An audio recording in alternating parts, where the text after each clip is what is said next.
A raindrop of radius 2 mm falls from a height of 500 meters above the ground.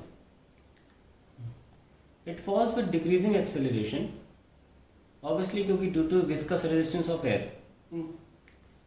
ठीक है, until at its half its original height, it attains maximum speed and moves with uniform speed thereafter.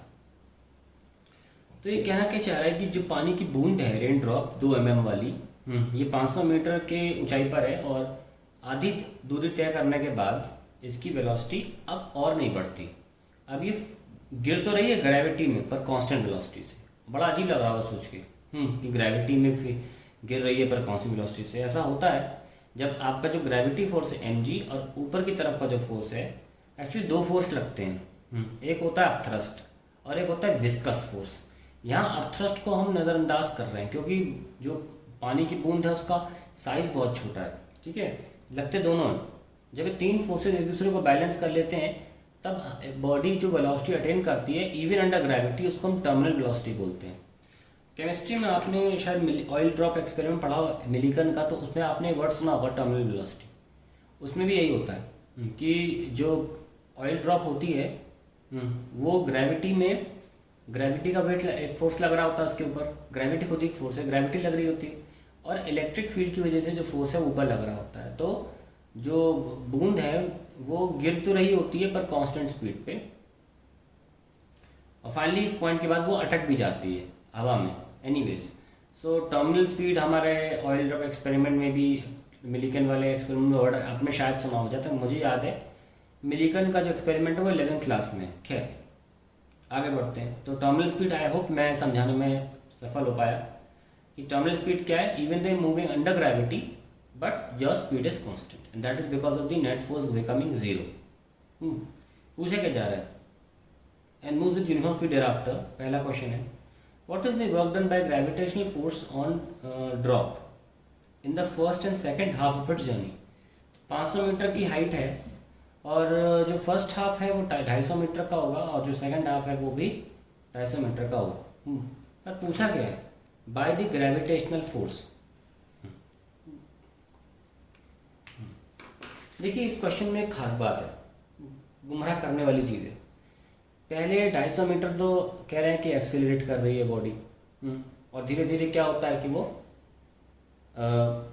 250 metre के बाद उसकी speed zero हो जाती है, मतलब speed constant हो जाती है। एक्सेलरेशन, नेट एक्सेलरेशन जीरो हो जाता है क्योंकि नेट फोर्स जीरो हो जाता है। तो इन्हें फर्स्ट और सेकंड हाफ करके पूछ लिया। बच्चे सोचेंगे अरे हमारा तो नेट फोर्स तो जीरो हो गया सेकंड हाफ में, वर्क डन तो जीरो होना चाहिए। बिल्कुल, अगर नेट फोर्स द्वारा पूछा जाए, यहाँ ग्रेविटी का पूछा जा रहा है, ये बात बिल्कुल दिमाग से ना निकालें। अभी पिछले क्वेश्चन में भी हमसे पूछा गया था अप्लाइड के द्वारा निकालो, फ्रिक्शन के द्वारा निकालो, तो नेट फोर्स अलग आया था पर अप्लाइड का अपना काम चलेगा, फ्रिक्शन का अपना काम चल रहा है। यहाँ पे ग्रेविटी से पूछा जा रहा है तो ग्रेविटी तो हमेशा सेम लगती है यार। तो पहले 250 हो जाए, दूसरा 250, दोनों में वर्क डन तो सेम ही रहेगा ना। तो इननेसेसरीली गुमराह करने का क्वेश्चन है ये, चाहे फर्स्ट हाफ हो चाहे सेकेंड हाफ हो। अगर सिर्फ ग्रेविटी का पूछा जा रहा है वो तो लग ही रहा है, वो तो अपना काम कर ही रहा है। अब उसको कोई रेजिस्ट करे नहीं करे उससे मतलब नहीं है, पर ग्रेविटी अपना काम कांस्टेंट तरीके से करती चली जा रही है पूरी बूंद पर पूरे रास्ते। सिर्फ ग्रेविटी का पूछा गया है, नेट फोर्स नहीं पूछा। इसलिए हम क्या करेंगे, हम कुछ नहीं करेंगे, हम लिखेंगे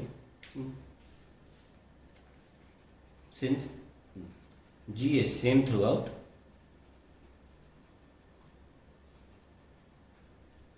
work done in first and second half is same। अगर ग्रेविटी की बात की जा रही है, अगर दोनों फोर्स का नेट ले लोगे भाई अलग अलग आ जाएगा, फिर सेकंड हाफ में जीरो आ जाएगा आंसर। लेकिन पूछा ही एक फोर्स के बारे में जो ग्रेविटी, वो तो सेम ही लगती रहेगी। तो पहले ये पार्ट कर रहे हैं सेम, तो हम क्या करेंगे, टोटल वर्क डन निकाल लेते हैं, डिवाइड कर देंगे आधा आधा, है कि नहीं। तो आंसर सीधे mgh आ जाएगा। मास 10 × 500 कितना आ गया, 5000 m। That's it. तो फर्स्ट हाफ में कितना होगा 2500 m और सेकंड हाफ में कितना होगा 2500 m। आंसर आ गया। अब आप सोच रहे हैं m कैसे निकाला जाए, भाई ये तो रखा है mass is density into volume, density 1000 है और वॉल्यूम कैसे, पानी की बूंद स्फेरिकल होती है, पाई आर क्यूब, रेडियस कितना है 2 mm, तो 2 10⁻³ का क्यूब करना पड़ेगा, ठीक है। आइए देखते हैं कितना आया 1000, मैं पहले बोल चुका हूँ π/3 को 1 ले लिया करें, 1, 2 का क्यूब 8 10⁻⁹, कितना आ गया 32 10⁻⁻6, ये मास है। पुट कर दो यहाँ पे 5000 m में पुट कर दो, टोटल वर्क कितना आ जाएगा, तो 2500 से मल्टीप्लाई करने से अच्छा 5000 से कर लो, टोटल वर्क आ जाएगा 5000 × 32 10⁻⁻6, 160 10⁻⁻3, ठीक है, क्योंकि मैंने 3 0 उड़ा दिए, कितना आया 0.16 joule, that is the and total work done. तो फर्स्ट हाफ में कितना होगा भाई 0.08 जूल, सेकेंड हाफ में 0.08 जूल। कॉन्सेप्ट पता हो तो सॉल्व कब करना पड़ता है, ये फर्जी चीज़ है, ये तो कोई इशू नहीं है इसका, ये तो मैथमेटिक्स है बेसिक यहाँ से यहाँ तक, ये है मेन कॉन्सेप्ट, ख़त्म हो गया क्वेश्चन यहीं पे, ठीक है ना, क्वेश्चन ख़त्म हो गया इस पर, पहला हाफ सेकंड हाफ, क्योंकि पूछा ही एक फोर्स के बारे में। चलिए अगला पार्ट देखते हैं। कह रहे हैं what is the work done bye resistive force. अब जो रेजिस्टिव फोर्स विस्कस फोर्स था ना, उसका वर्क डन निकालना चाह रहे हैं। In the entire journey if it speed on reaching the ground is 10 मीटर/सेकेंड। देखो पानी की बूंद है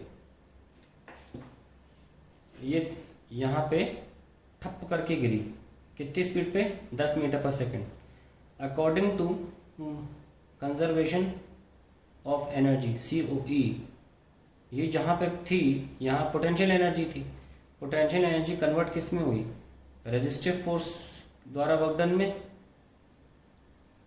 फोर्स वर्क डन प्लस नीचे जो काइनेटिक एनर्जी अटेन करी, है ना। तो ये कितना था टोटल 0.16 आया ना, अभी जस्ट पिछले पार्ट में देख लो 0.16 mgh से निकाला, देखो ऊपर तो mgh होगी ना यहाँ पे 0.16 minus kinetic energy half mv², ये आ गया work done bye resistive force. खत्म क्वेश्चन, इतना सिंपल क्वेश्चन है, कुछ नहीं करना है। अब सॉल्व कर लेते हैं इसको। 0.16 माइनस m कितना था, मास कितना निकाला था भाई 32 10⁻⁻6, बहुत कम मास है, इतना ही होना चाहिए पानी की बूंद का। और वेलोसिटी कितनी 10 का स्क्वायर, लो भाई 16 आ गया।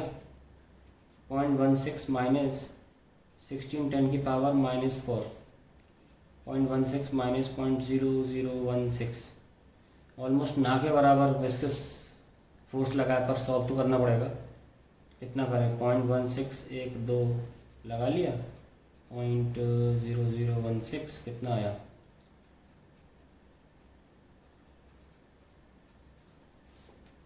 0.1584 joule. So that is the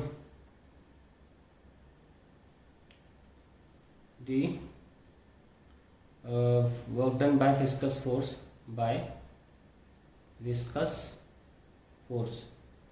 तो हम देख सकते हैं कि विस्कस फोर्स ऑलमोस्ट सारी एनर्जी ले गया बूंद की, बेचारी बूंद जो गिरी पानी की बूंद, टोटल एनर्जी कितनी थी उसके पास 0.16, और गिरते वक्त एनर्जी कितनी है 0.0016, इतनी मामूली एनर्जी, यानी कि विस्कस फोर्स ने कितना उसकी एनर्जी छीन ली 0.15, ऑलमोस्ट पूरी एनर्जी छीन ली। That is the end of the question. ये दिखाना भी चाह रहा है कि जो पानी की बूंद होती है ना, वो ओनली केस होता है जिसको हम बोलते हैं कि ट्रैवलिंग एट कांस्टेंट स्पीड। ध्यान रखना यूनिफॉर्म वेलोसिटी मोशन एग्जिस्ट नहीं करता है इस अर्थ पे।